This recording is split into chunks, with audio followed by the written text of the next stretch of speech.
Hello and welcome to another podcast of 1 Minute MRCP by Dr. Raza. Today we'll talk about chancroid, that is caused by Haemophilus ducreyi. It is characterized by painful genital ulcers that are sharply defined, ragged with undermined border, and are readily bleeding on contact. It is characterized by unilateral, painful inguinal lymph node enlargement as well. So remember the saying that you do cry with ducreyi, so it's a painful genital ulcer. Definitive diagnosis is made by isolation of Haemophilus ducreyi on special media, whereas PCR can be used for rapid detection of the disease.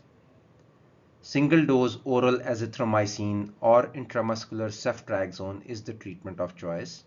Moreover, examination and treatment of the sexual partners should be done in cases of chancroid.